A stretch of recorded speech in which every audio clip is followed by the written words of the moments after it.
చలో నెక్స్ట్ మిగతా వార్తల్లో జూన్ లోపుగా విచారణ పూర్తి కాదు, సాంకేతిక అంశాలపైన విచారణ సాగుతోంది.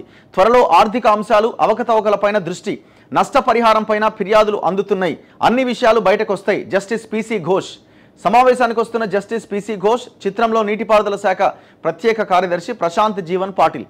కాళేశ్వరం ప్రాజెక్టులోని బ్యారేజీల నిర్మాణంపై విచారణ ప్రక్రియ ఈ నెలాఖరులోపు పూర్తి కాదని విచారణ commission chairman justice PC Ghosh తెలిపారు.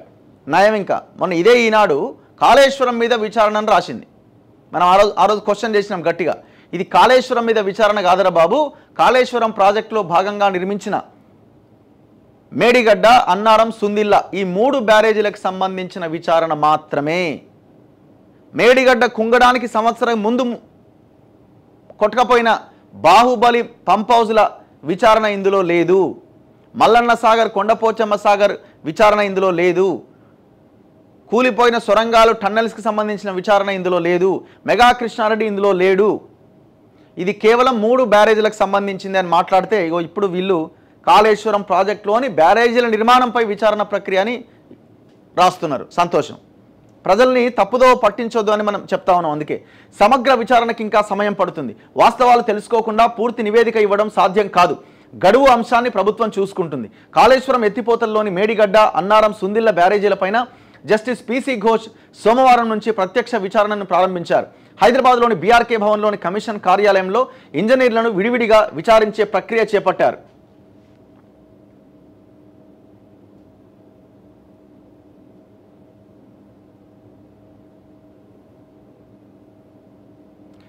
ఈ సందర్భంగా జస్టిస్ పిసి ఘోష్ మీడియాతో మాట్లాడారు. మొన్నటి వరకు ఎన్నికల కోడ్ అమల్లో ఉండడంతో విచారణలో కొంత జాప్యం జరిగింది. సోమవారం 7గురిని విచారణకు పిలిపించాం. ఆనకట్టల బాధ్యతలు పర్యవేక్షించిన ఇంజనీర్ల నుంచి ఈ రోజు వివరాలు సేకరించాం. త్వరలో నిర్మాణ సంస్థల ప్రతినిధులను కూడా పిలుస్తాం.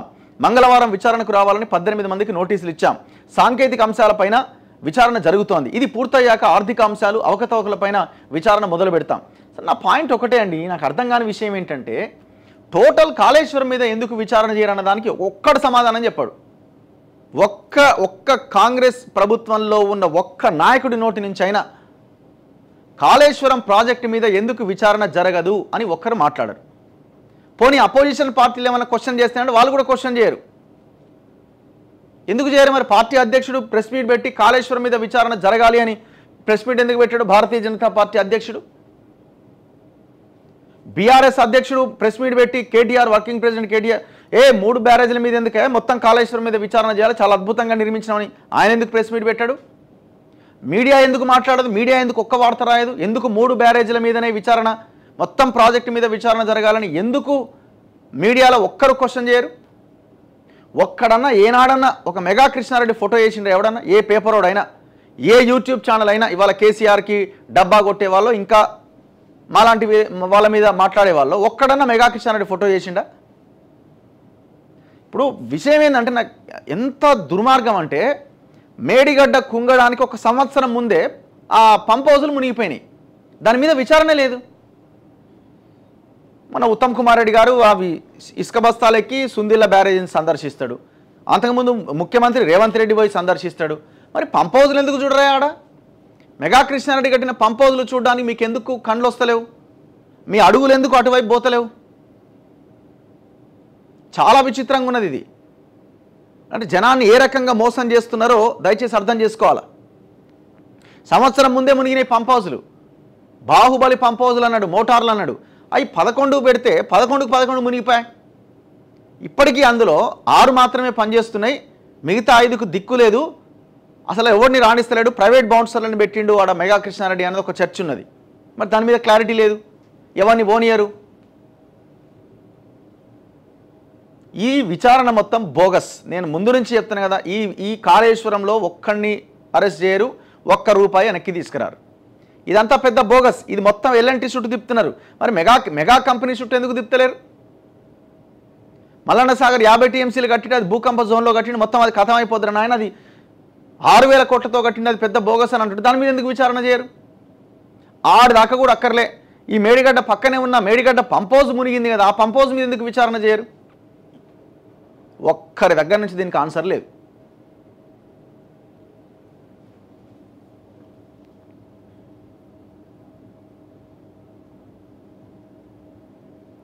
మీరు చెప్పినవి అఫిడవిట్గా ఇవ్వండి. విచారణకు హాజరవుతున్న మాజీ ఈఎన్సీ మురళీధర్, సిడిఓ మాజీ ENC Narender Reddy, CDO CE Chandrashekar. ఈ అసలైన ఏక్ నెంబర్ చోర్. రిటైర్డ్ అయి సాగుకు దగ్గరున్న ఈ దుర్మార్గులు కూడా ఈ స్కామ్లో పెద్ద ప్రధానమైన సూత్రధారులు.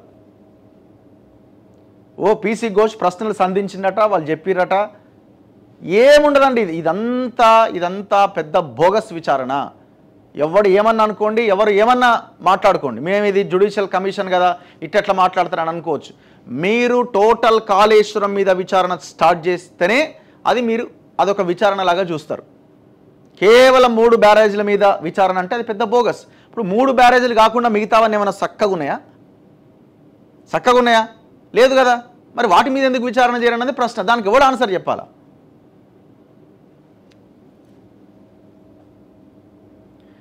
ఇంజనీర్ల టెలికాన్ఫరెన్స్ పైన మంత్రి సీరియస్ అయిందట. కాళేశ్వరం పైన విచారణ చేపట్టిన జస్టిస్ పీసీ ఘోష్ కమిషన్ ముందు హాజరు కావడానికి సీనియర్ ఇంజనీర్లు టెలికాన్ఫరెన్స్ పెట్టుకొని అందరూ ఒకే అభిప్రాయాన్ని వ్యక్తం చేయాలి అనుకోవడం పైన నీటిపారుదల శాఖ మంత్రి ఉత్తమ్ కుమార్ రెడ్డి ఆగ్రహం వ్యక్తం చేసినట. అంటే ఇప్పుడు ఇంజనీర్లు అంతా ఉన్నారట, ఏది ఆయన విచారణ కమిషన్ ముందు హాజరు కావాలి. ఇక అందరు ఇంజనీర్లు కూర్చొని ఇదే మాట్లాడదాం, అందరం ఒకటే చెప్పాలి, మళ్ళీ నువ్వు ఒకటి నేను ఒకటి చెప్తాం, మళ్ళీ ఆగమాగం అవుతుంది. అంటే అందరు దొంగలు అనుకోవాలి ఇప్పుడు మేము. అంటే అందులో కొంతమంది ఇంకా దొంగలు ఉన్నారు. మరి ఆ దొంగల్ని మీరెందుకు కాపాడుతున్నారు? ఉత్తమ్ కుమార్ రెడ్డి గారు ఆగ్రహం వ్యక్తం చేస్తే ఏమొస్తుంది? స్టిల్ ఇంకా అదే కాళేశ్వరం ప్రాజెక్టులో మెగా కృష్ణారెడ్డి ఇచ్చిన విల్లాలు తీసుకున్న అధికారులు ఇంకా ఉన్నారా లేదా ఉత్తమ్ కుమార్ రెడ్డి సమాధానం చెప్పాలి. విల్లాలు తీసుకొని ఆ కాళేశ్వరం ద్వారా వచ్చిన కమిషన్ల అవినీతి సొమ్మును తీసుకొని దర్జాగా బతుకుతున్న ఇంజనీర్లు ఇంకా స్టిల్ మీ దగ్గరే ఉన్నారు. మీరు ఆగ్రహం వ్యక్తం చేసేది ఏంది?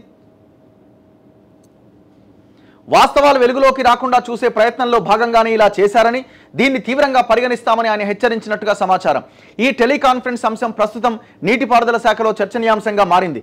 జస్టిస్ పీసీ ఘోష్ కమిషన్ సోమవారం నుంచి తమ ఎదుట హాజరు కావాలని నీటిపారుదల శాఖ సీనియర్ ఇంజనీర్లు, ప్రాజెక్ట్ ఇంజనీర్లకు నోటీసులు ఇచ్చింది. ఈ నేపథ్యంలో ఆదివారం సాయంత్రం 7-8 మంది ఇంజనీర్లతో ఒక సీనియర్ ఇంజనీర్ టెలికాన్ఫరెన్స్ నిర్వహించినట్టుగా తెలిసింది. ఒక రిటైర్డ్ ఇంజనీర్ కూడా ఇందులో కీలక పాత్ర పోషించాడు.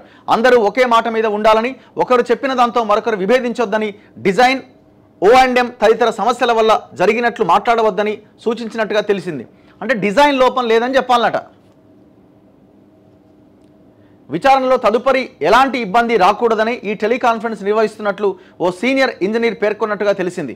ఈ విషయం మంత్రి ఉత్తమ్ కుమార్ రెడ్డి దృష్టికి రావడంతో ఇందుకు బాధ్యులైన వారిపైన సోమవారం ఆయన ఆగ్రహం వ్యక్తం చేసినట్టు సమాచారం. ఇది వాస్తవాలను తొక్కిపెట్టే ప్రయత్నంలా ఉందని, ఇలాంటి వాటిని ప్రభుత్వం సహించదని హెచ్చరించారట. హెచ్చరిస్తే కాదు కదా, తీసి అవతల పడేయండి వాళ్ళని. తీయరు వీళ్ళు. అందరూ ఒకటే దొంగలు. సింపుల్గా చెప్పాలంటే అందరూ ఒకటే. ఈ విచారణ అడుగు కూడా ముందుకు పడదు. రాసి పెట్టుకోండి మీరు. ఈ కాళేశ్వరం దాంట్లో ఒక్కడు అరెస్ట్ కాడు. రాసి పెట్టుకోండి.